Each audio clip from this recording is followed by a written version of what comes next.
बरसात की काली रात थी। आसमान में बादल ऐसे उमड़ रहे थे मानो पूरी धरती को निगल लेना चाहते हों। बिजली की चमक बार बार आकाश को चीर रही थी और हर चमक के बाद ऐसा लगता जैसे जंगल कुछ पल के लिए जाग उठा हो। फिर अगले ही क्षण सब कुछ फिर गहरे अंधेरे में डूब जाता। राघव कस्बे से गांव लौट रहा था। वो दिन भर अनाज बेचने बाजार गया था, मगर सौदा करते करते देर हो गई। अब रात पूरी तरह उतर चुकी थी।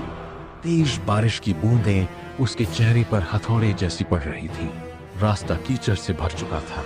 राघव पूरी तरह थक गया था। अरे बस थोड़ा और चल गांव, ज्यादा दूर नहीं हो।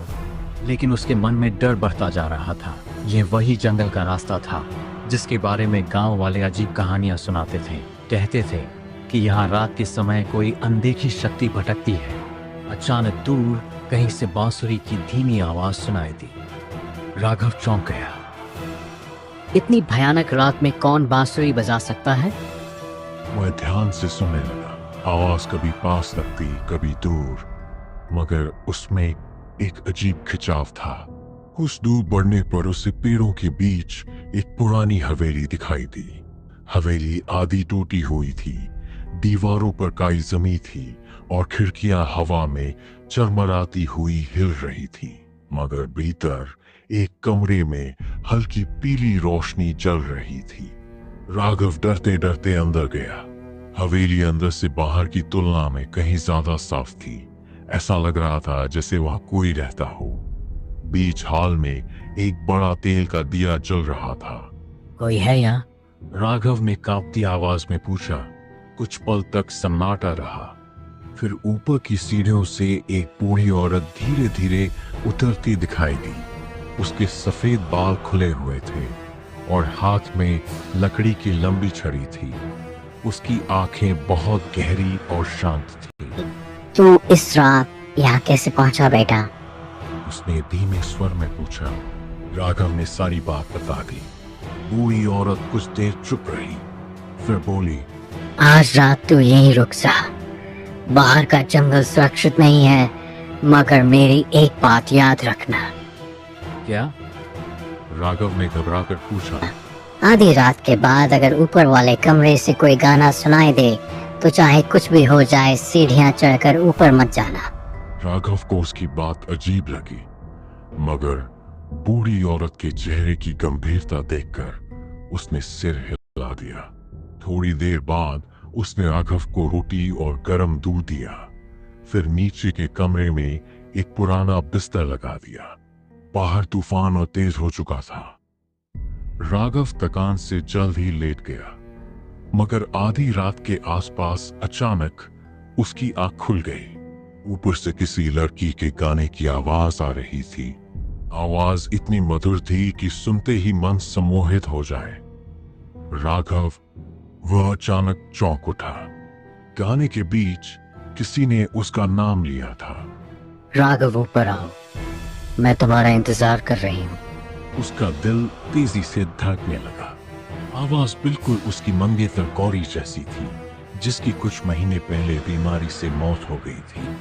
गौरी? उसके मुंह से निकला। फिर वही आवाज आई। मैं अकेली हूँ। राघव, तुम मुझे छोड़कर क्यों चले गए? ऊपर आओ। राघव की आंखों में आंसू भर आए। नहीं, यह सपना नहीं हो सकता।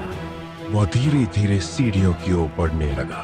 तभी पीछे से बूढ़ी औरत की कड़क आवाज गूंजी। रुक जा। राघव सिहर गया।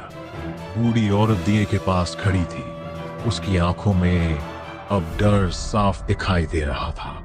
जो ऊपर है वह गौरी नहीं है। लेकिन उसकी आवाज राघव कांपते हुए बोला। यह हवेली इंसान के दिल का सबसे गहरा दुख पढ़ लेती है। बूढ़ी औरत बोली। और फिर उसी रूप में बुलाती है। ऊपर से फिर वही मीठी आवाज आई। राघव, तुम मुझसे प्यार नहीं करते क्या?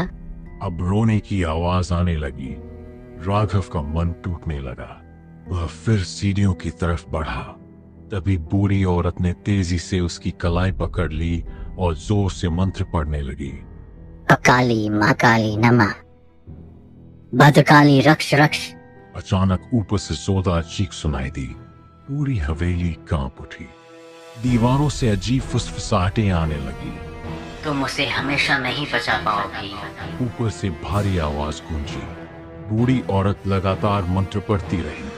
कुछ देर बाद सब शांत हो गया। अब सिर्फ बारिश की आवाज बची थी। राघव डर के मारे पूरी रात नहीं सो पाया। सुबह होते ही बूढ़ी औरत उसे हवेली के पीछे ले गई। वहां मिट्टी में दर्जनों पैरों के निशान बने हुए थे, मगर अजीब बात यह थी कि वे निशान इंसानों के नहीं लग रहे थे। कुछ निशान छोटे बच्चों जैसे थे, कुछ उल्टे पैरों वाले। ये क्या है? राघव कांपते हुए बोला। बूढ़ी औरत ने गहरी सांस ली। सालों पहले इस हवेली में एक गायिका रहती थी। उसका प्रेमी उसे छोड़कर चला गया। इंतजार करते करते वह पागल हो गई। एक रात उसने इसी हवेली में फांसी लगा ली। तब से उसकी आत्मा हर बरसाती रात किसी न किसी को अपने पास बुलाती है। जो उसके पीछे ऊपर चला जाता है, कभी लौट कर नहीं आता। राघव के शरीर में सिहरन दौड़ गई। उसने बूढ़ी औरत के पैर पकड़ लिए। आपने मेरी जान बचा ली। बूढ़ी औरत हल्का सा मुस्कुराई। मैंने नहीं, तेरे भाग्य ने बचाया है। राघव तुरंत वहां से निकल गया।